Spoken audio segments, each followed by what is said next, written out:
The Chicago Bears have been linked to a couple of options that could help them at the guard position, but is it worth the price that they may have to pay? We'll talk about all that more in today's episode of the Windy City Breeze Sports Talk Daily.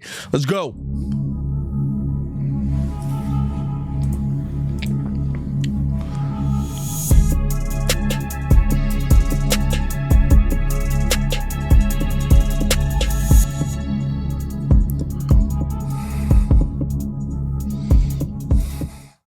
Now, if you are new to the channel, please hit that like button. Please subscribe to the page. We do talk Chicago sports daily on this channel. It's the only channel talk Chicago sports, how Chicago talks. So make sure that you get in tune with us, man. So a couple of names have been linked to the Bears and the possibility of them going after somebody who can address the guard position for them. Trey Smith seemed like the hot name. And then, of course, the franchise tag that gets put on him kind of keeps him there at least until we see what the Kansas City Chiefs are going to do. And I don't think the Bears are in a rush to make any of these moves, but a couple of names now have been linked to possible Bears candidates that they could go after to address that guard position. And one of them is Jonah Jackson. Jonah Jackson, I think, is an interesting one because Jonah Jackson played for Ben Johnson, right? And that's everybody, once you see that connection, that you're like, okay, he played for Ben Johnson, but well, what did he do with Ben Johnson? Nothing major, just, went to a Pro Bowl. Like he had as much success as you could have as a guard going to a Pro Bowl with Ben Johnson in his time in Detroit. That 2021 season was when that happened. And I think that honestly, it wouldn't cost you a ton to get Jonah Jackson out of the Los Angeles Rams. I think you're probably talking about somewhere in the 5th or 6th round draft pick capital. But the question that you have to ask yourself is it worth it to make that trade? Now, contract wise, Jonah Jackson not on a crazy contract here, 28 years old. He'll be 28 years old in the 2025 season. $9 million with a $5 million signing bonus, 5.6. Same thing for the 2026 season. And then he would be an undrafted free agent. Now, what this allows you to do is you got a guy in here who's already locked up. You can draft somebody in the draft that you feel could possibly take his place later, maybe surpasses him throughout the season. Either way, right? But you've got this guy in the building at that guard spot on decent money who is an option that you think is a viable option. And Jonah Jackson had a solid season last year, but the problem is, and what has been the problem for him, is the injuries popping up. Outside of his first 2 years in Detroit, he's been somebody who has been on that injury list year after year after year, and he's missed more time every single season. 851 snaps in 2022 with Detroit, 798 in 2023. Last season, only 266 snaps in 4 games played. Now, last season could have been the fluke, and you could overlook all of that, but I think here's the big thing for me. There's 2 things that stand out with both of the players that I'm going to talk about here today. But there's 2 things that stand out to me with Jonah Jackson. Number one, if he is fine, why are the Rams so willing to get rid of him? You just re-signed Matthew Stafford. You're going to need a solid guard in there to help protect Matthew Stafford. The offensive line was not a world beater last season until kind of the second half of the season. It felt like they got things together, right? But there wasn't this great slew of offensive linemen there for Matthew Stafford last season that you just feel like you can go get rid of guys willy-nilly. Why is it that the Rams are so okay moving on from a veteran guy who has been a Pro Bowl level player? That concerns me because we just did that experiment. That is Coleman Shelton.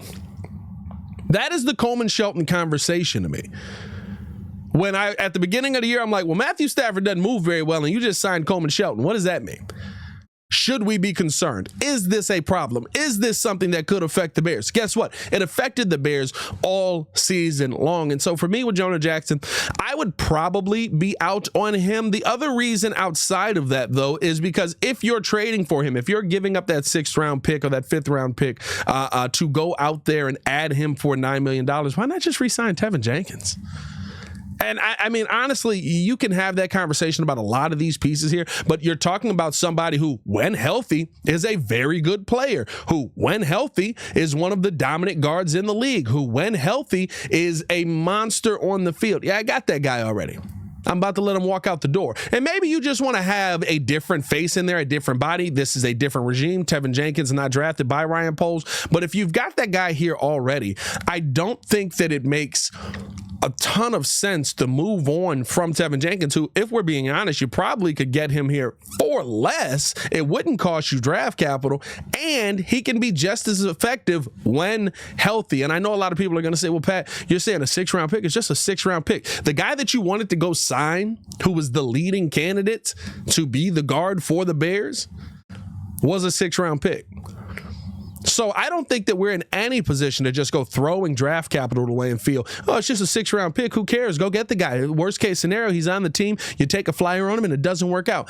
I don't live in that world. I don't think that the Bears live in that world either. We'll see what the Bears end up doing on that. Let me know how you guys feel in the comments below. Do you think that Jonah Jackson is a good option for the Chicago Bears? Is he somebody that you see as a possible player of the future here that can be a viable option for the Bears for a couple of years to come, or maybe just a bridge guy until you find that main guy? Let me know how you guys feel in the comments below. I'll be down there talking with you guys as well.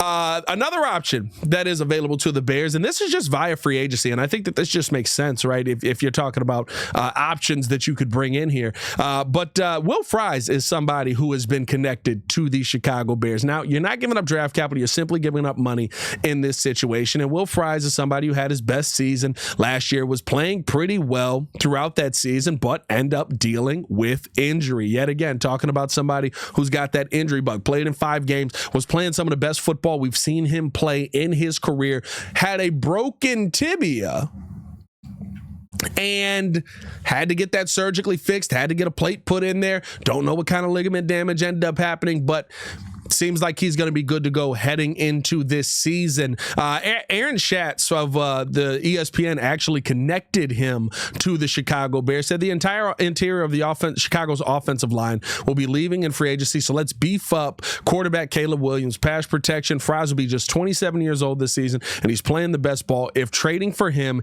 is an option, oh, I'm sorry. I read that wrong. I put 2 things together. My bad on that. But no, Will Fries is, to me, again, you're dealing with somebody who has been injured throughout his career. Now, broken bone to me is different. He's been more of a calf tightness guy. He's had some hamstring pulls and different things like that you can be concerned about. And realistically, he's only had one healthy season. That was that 2023 season in Indianapolis where he played over 1,100 snaps. But this coming season, that 2024 season, he was playing some phenomenal ball at the guard position. I don't think that it is as a major concern with broken bones as it is if you tear an ACL, if you tear an Achilles, different things like that, tear the pectorals and things like that. I think that he would be somebody interesting to see the Chicago Bears bring in. Again, though, I do think you can have the conversation if you're willing to bring in Will Fries. Why aren't you willing to re-sign a guy like Tevin Jenkins? But the same thing to me is when you look throughout the guard positions now and kind of where you can address this, I think that he's one of the top guys that you could go out and get. The age, I think, also plays into this as well. You could sign him to a short-term deal and still, if you see a couple of good years out of him, right, maybe sign him to a 2-year deal here. You see a couple of good years out of him and you go, okay, how about we sign you to a 4-year deal now, lock you in here till you're about 30, 32. We'll see what the Bears end up doing with that. The one thing for me about Will Fries that I do like, though, is having to deal last season with a mobile quarterback. I think that really plays into what guys are going to have to go through here with Caleb Williams, and I think that's not talked about enough when you talk about, you know, what players are going to have to deal with when going out there on a play-in, play-out basis, right? You're not dealing with a guy who's always going to be in the pocket. You're dealing with a guy who's going to try and extend plays. You're dealing with a guy who's going to try and use his legs to create some different opportunities down the field and get guys open.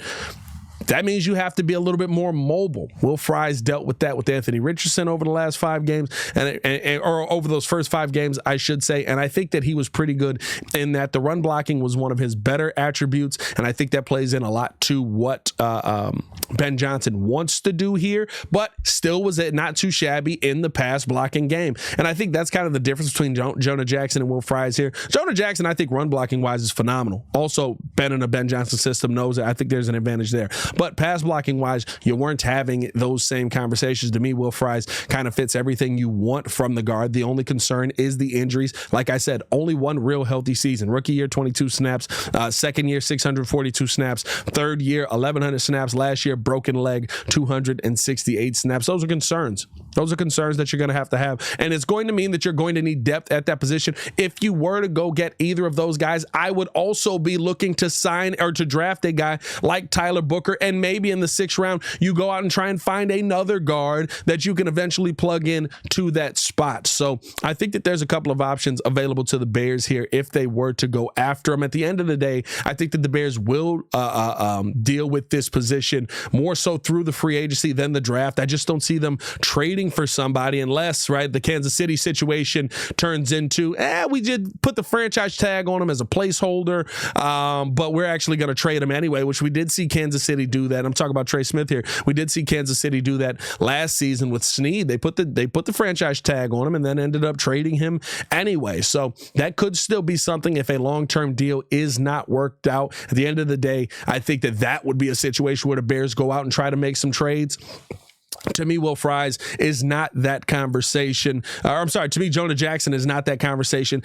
I would go after Will Fries via free agency, and to address the other side, I would be looking to draft somebody. The biggest focus, I think, for this offseason right now is making sure that you lock up Drew Dahlman in free agency. Make sure that he doesn't get away from you. Get that center position addressed, and then you look at some of the guys on the outside and you say, hey, we're going to draft a young guy here. Hopefully you feel comfortable with your center guard connection on that right side with Darnell right at that right tackle as well, and you're trying to build that left side out a little bit stronger, but Caleb Williams' elusiveness at least buys you a little bit of time in that spot. Let me know how you guys feel in the comments below. Do either of these guys make sense for you to the Chicago Bears? I'll be down to talk with you guys as well. As always, man, it's your boy Pat the Designer back at it again. Y'all stay safe out there, Chicago. Bear down. One love. Peace.